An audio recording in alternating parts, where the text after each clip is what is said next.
en petit 3 les feuilles. Chers apprenants, chers élèves, j'espère que vous avez déjà vu une feuille. Même si vous n'avez pas vu une feuille, vous avez déjà vu vos mamans payer des feuilles au marché et amener à la maison pour arranger et puis préparer. Vous avez déjà vu ça. Voilà. Donc, maintenant, je ne sais pas, est-ce que vous avez déjà arraché une des feuilles et puis observé?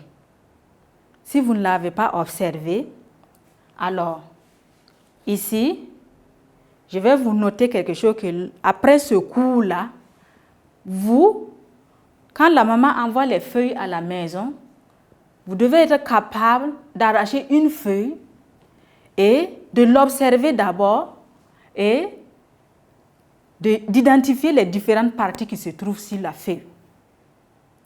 Et ici, nous aurons un exemple de feuille qui représente différentes parties. Et à l'issue de ça, je sais que vous serez capable d'identifier ces différentes parties. Donc, si vous observez le schéma d'une feuille ici, vous voyez que nous avons plus en bas le pétiole. C'est-à-dire que c'est ce pétiole-là qui permet à la feuille de se fixer sur la tige. Après le pétiole, vous avez un long fil qui va jusqu'au bout de la feuille. Ça, c'est ce qu'on appelle la nervure principale. Et après la nervure principale, vous avez des ramifications de petites nervures appelées nervures secondaires. Et la seule feuille là constitue ce qu'on appelle le limbe. Donc j'espère que vous avez noté et que après ce cours-là, vous devez être capable d'identifier une feuille, voilà, et de la noter correctement. Chers apprenants, chers élèves, on peut tout simplement dire qu'une feuille simple comprend 3 grandes parties.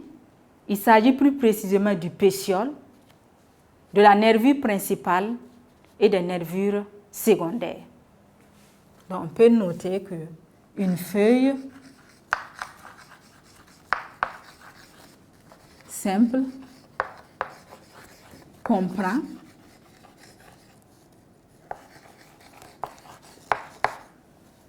premièrement un pétiole,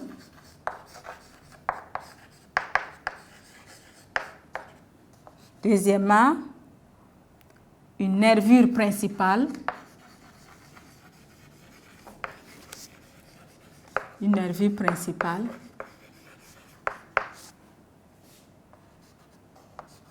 et des nervures secondaires.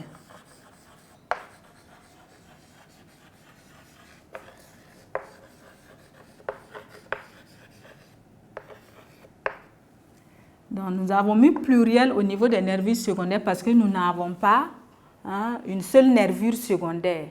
Voilà. Les nervures secondaires sont plusieurs. Quand je vous ai montré le schéma, vous avez vu qu'on a plusieurs nervures secondaires. Après avoir identifié, chers apprenants, les différentes parties d'une feuille simple, il faut noter qu'il existe plusieurs types de feuilles.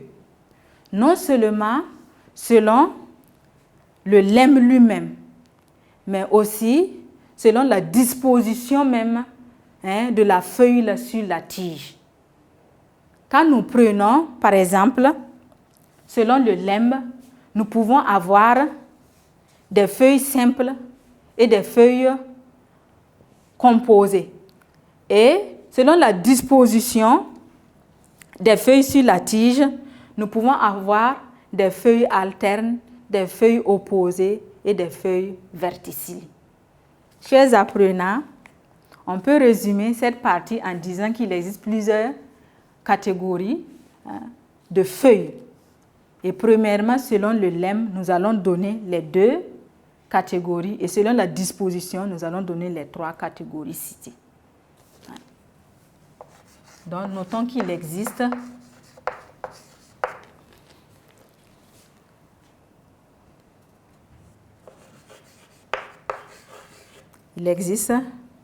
différents types de feuilles.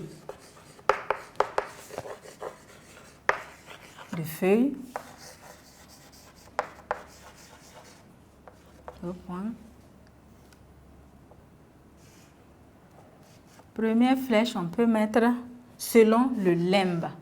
Donc, selon le limbe, on peut avoir des feuilles simples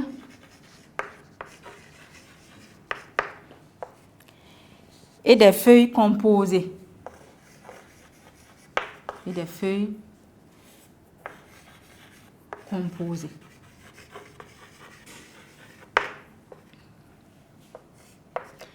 Et selon la disposition des feuilles sur la tige, selon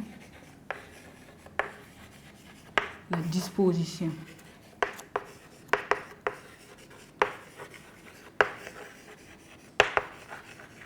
des feuilles sur la tige,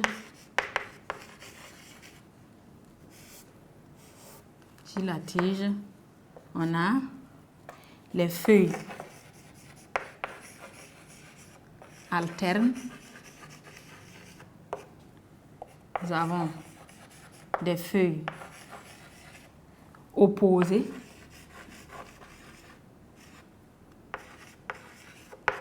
et nous avons des feuilles verticillées.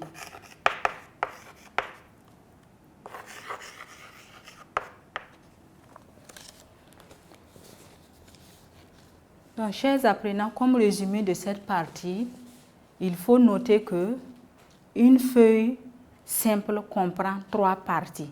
Il s'agit plus précisément du pétiole, de la nervure principale et des nervures secondaires. Et qu'il existe différents types de feuilles. Selon le limbe, nous avons 2. Il s'agit des feuilles simples et des feuilles composées. Et selon la disposition même de la feuille sur la tige, nous avons jusqu'à 3 types. Il s'agit des feuilles alternes, des feuilles opposées et des feuilles verticillées. Chers apprenants, chers élèves, ainsi nous avons fini avec la première partie sur l'appareil végétatif.